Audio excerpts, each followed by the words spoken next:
Hi, my name is Jana Kay, and welcome to this next episode of Boujee Crochet Wearables. This is episode number 6, and I am so glad to have you all join me and see the progress that I have made on this second wearable that is part of this series. So before we get started, I want to clarify a little bit, and I hope I say this correctly. I was watching Elise at Elise Rose Crochet. Her, I think maybe her latest video was about unpopular crochet opinions. And one of those is that crochet wearables are ugly. And I have mentioned before that I feel like as I've watched knitters, that most of them tend to knit their wearables and crochet other things like blankets or home decor, baskets, those kind of things. And this series is not about having to use fancy yarns to make crochet bougie. Part of it is found in the definition below, keeping in mind crochet's humble roots, but making crochet, maybe elevating it a little, as many people by Elise Rose Crochet's video think that crochet wearables are just ugly. But I want to show that crochet wearables can also be beautiful, and that everyone, knitters, crocheters, can think of them as beautiful and definitely worth wearing out in public. And it doesn't matter if you like granny squares or not. That was another unpopular opinion, is that somebody wrote and said they didn't like granny squares. But whether you like them or not, whether you think granny squares can be worn out even if you're not Taylor Swift, or that you really don't think they're appropriate for wearables, it doesn't matter. I want crochet to be elevated and seen as like I said, a viable option for wearables. And that is why I am doing this series. Yes, I do have a tendency to lean towards the opinion, my opinion, that the thinner the yarn, the more elegant, better, I don't know the right word for it, the easier it is maybe to wear out in public, less noticeable as a handmade item. And I think the fit, for me, the fit is better. I made a couple of items. I've made 2 sweaters and a shrug that I ended up frogging with thicker yarn. I just didn't find them comfortable for me. And that is why I have a tendency to pick the better yarn. But also part of this video is to show that better yarn is not reserved only for knitting wearables. It can be also for crocheting beautiful wearables. So I hope that makes sense of why I started the series. And we're going to move into now, how much progress have I made on this second wearable? All right, as a reminder, the second project is the Summer Breeze pullover. So I had put up a few episodes ago 3 options, and the one that was voted on was the Summer Breeze pullover. So let me show you the progress that I have made. All right, the last video, which I will link up here, I had I had put all the stitches on my hook and maybe had 1 to 2 rounds that I had done, but I have now connected to make the V. So the way it started is that you work back and forth from one end all the way down to the other end, and then eventually you connect it because it's going to be a V neck. So let me put it on. There you go, get my hair out of the way. So this is the progress I have made on it so far. So the sleeves will have this pretty lace, and they will be longer sleeves, and then yeah, a V-neck. It's not a very deep V-neck. Now, my gauge was not exactly the gauge in the pattern. I think it was 14 stitches across and 12 rows made the 4x4" or 10 centimeter by 10 centimeter square. So mine ended up, I had 16 stitches across and 13 rows. So I did go up one size from my normal size. I'm normally a small. I went to the medium size, and I think the V, it probably will go a little deeper, but because I am one row shorter than the gauge, my V is not as deep, but I'm okay with that. For me, I don't mind that at all. And so yeah, so that's as far I've joined in the V, and I think I've done one row around. And I love this yarn. It is amazing yarn to work with. It is Shine Sport.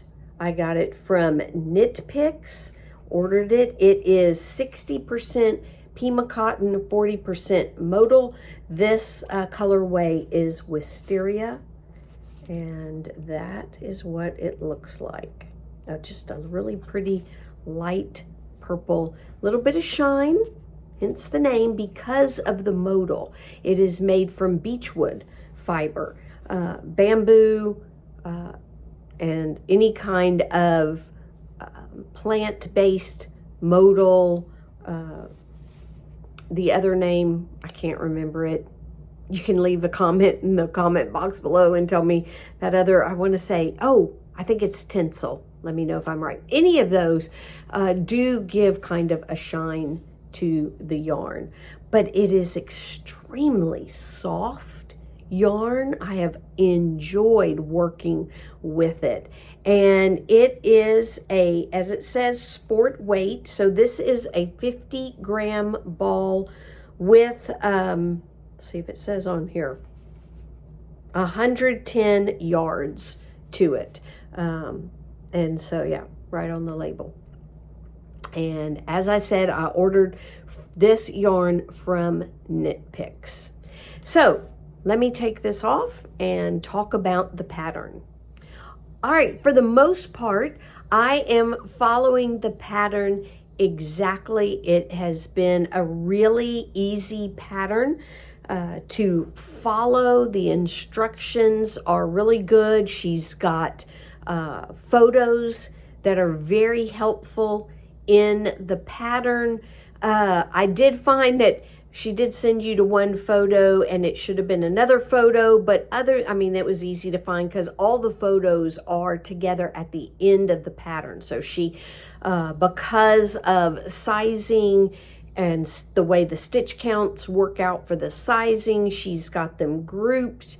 I think you do small and extra large or large, and then you do medium and and anyway, she's got it all grouped by the sizes, and then at the very end are her photos that she references, which are very helpful.